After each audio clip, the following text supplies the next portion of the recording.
I was born in 1950, so I literally grew up with television. And there's the generation, my generation, and above me, older than I am. They're all older than I am, but Marty Scorsese, Francis Coppola, De Palma, the Spielberg, Lucas, all the what are called film school guys. We all have something in common, which is no matter where in America we grew up, in the 50s, there were 3 national networks, NBC, ABC, and CBS. But there were also hundreds of local TV stations and minor networks like Tribune, and there was the RKO Network, was Channel 9 in Los Angeles, and I think Channel 9 in New York, but they were like in 32 cities. And television is a hole that you constantly have to fill. So what they would do is they would buy old movies. And when I grew up, there was tons of old movies on television all the time. The RKO stations had a wonderfully crazy piece of programming called $1 Million Movie. And they used Max Steiner's theme from Gone with the Wind. Da da da da would be the time. $1 Million Movie. And they would show one movie, same movie, every day at 8 p.m. at night. On Saturday, they'd show it at 3 p.m. and 8 p.m. Sunday, 3 p.m. and 8 p.m. And then the next Monday would be another movie. And they would show the same movie all week. So there are movies like Casablanca or King Kong, Bride of Frankenstein. I mean, so many movies that we would memorize. You knew all the words to the Godzilla. You just saw it so many times. And all of us watched those movies when we were kids.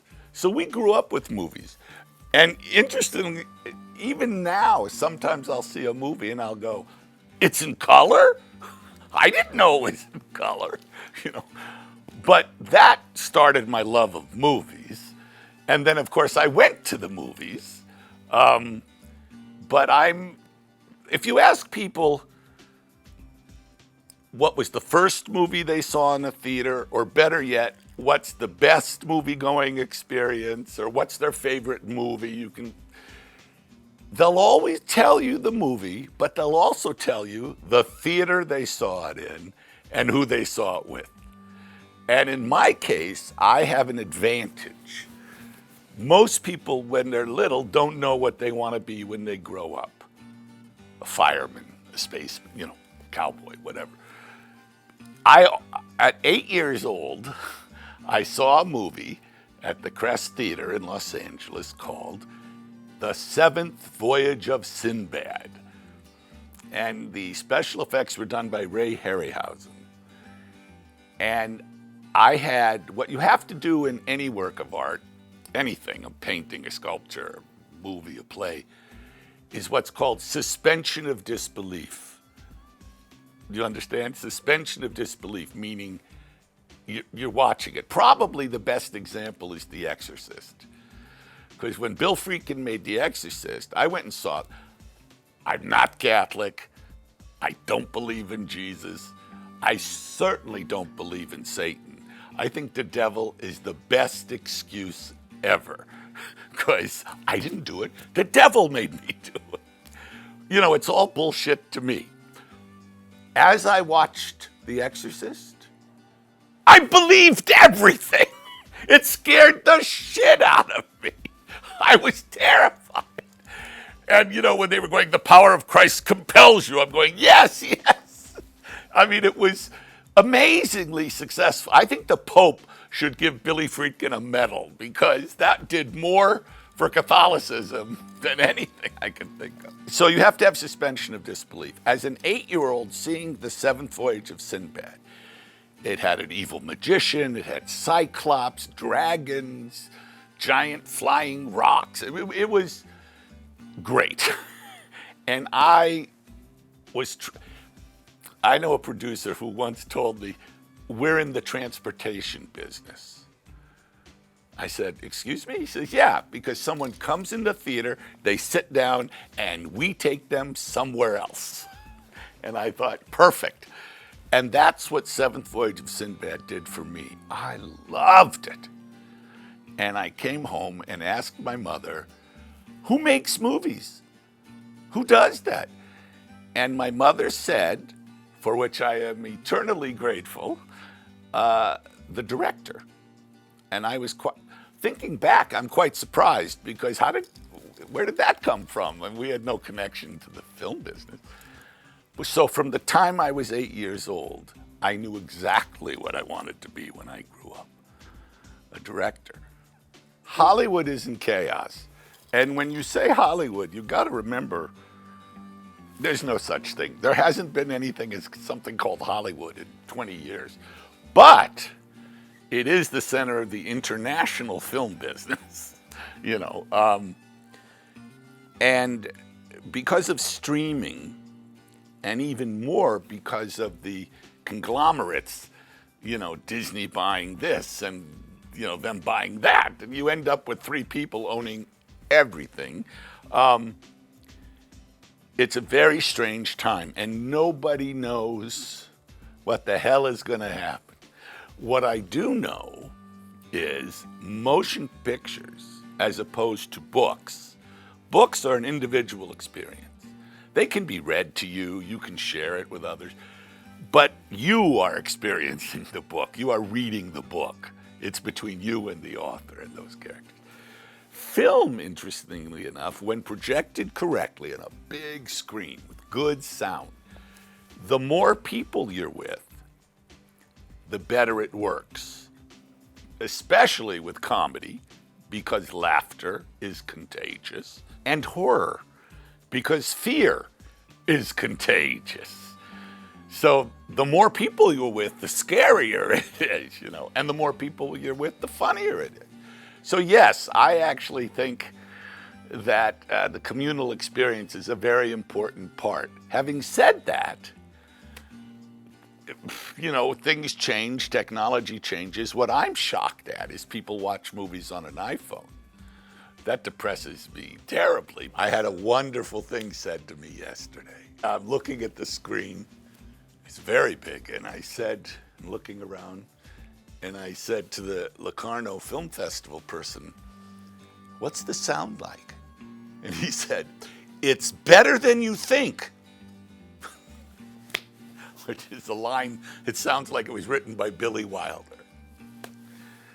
Mark Twain went to Beowulf, and he wrote a review of the performance. This is absolutely true. And the first sentence he wrote was, Wagner's music is actually better than it sounds. I just thought that was such a good answer. It's better than you think. Anyway, I'm looking forward to seeing a movie there. It's a movie that we made in 1977, 78, came out in 78. But it's about, and it takes place in 1962. Kennedy was president. We were getting deeper into Vietnam. Civil rights was booming. It's a very loaded time in American history. It's the entree to the 60s. And if you notice, the movie ends in chaos, civil insurrection. But it was written by three very smart guys, Doug Kenney, Chris Miller, and Harold Ramis. And they were all in university in 1962. And so it's commenting on the mores and politics of the time. I think for some young people now, where we're in this heightened, bizarre, kind of super sensitive, strange time where you have to be very careful what you say to who and everything. I think some people are really shocked by it now. And they, I've had people say to me, don't you think that's the blah, blah, blah, blah, blah? And I say, always, my response is, you know what? Fuck you. Because if they don't get it, it's not my problem. There's nothing in that movie I would change, except a couple of shots that are out of focus. And there's one Confederate flag I regret. But other than that, I think the movie's very funny, and it has a wonderful cast. And I think it works because everybody was 18 to 21 years old, and it's a time of life. It's the first time people are out of their house. In the United States, it's the first time kids are supposed to be acting like adults. But when you're 19, you're not an adult at all. But you think you are. And I think the movie captures that sense of freedom. And there's a line in the movie where he says, we're college students, we can do anything we want.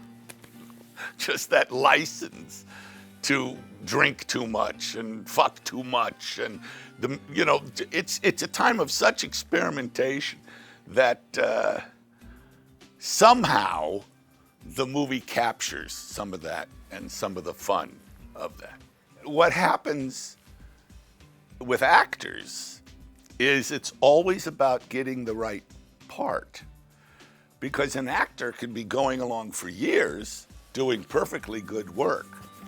But Harrison Ford, even after Star Wars, was not a movie star. It wasn't until he became Indiana Jones that part made him a star. And that's very much like, certain parts make people movie stars, and you associate them with that. John Wayne is a cowboy, it was Stagecoach. John Wayne was in like 80 movies before Stagecoach.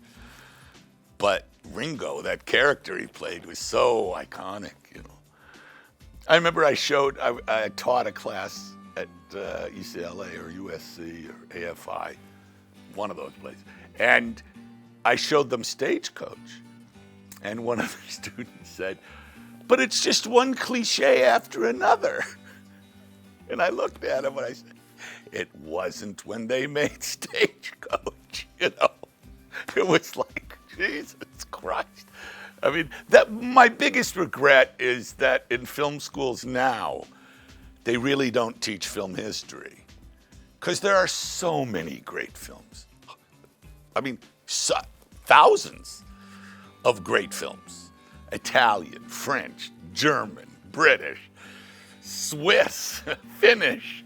There's like every country, Brazil, Mexico, India. I've worked on a lot of movies that turned out to be great. I've worked on a lot of movies that turned out to be shit too. So that's something that people don't understand, is I don't think anyone sets out to make a bad movie. And the way that people on the crew work, the skills of the people you're collaborating with, everybody works the same on every job. You want it to be good and you do your good work. If it doesn't work, it's not because you did anything bad. It's because movies are alchemy. It's a collection of shots, setups that are glued together, montage, to create a narrative. And, I've seen brilliantly directed movies that were boring as shit. And I've seen badly directed movies that were great. So it's magic, it's, and it's this collaboration with actors, with makeup artists, with electricians, with plumbers, with drivers, with carpenters, with painters, with seamstresses, and costume designers, and hairdressers, and all, people see a movie set, they go, what are all these people doing? You know what they're doing? They're making that frame. And what people don't understand is even in television, every shot is handcrafted. Whether it's digital or film, the last product for mass consumption that is made by hand, by skilled craftspeople is the motion picture.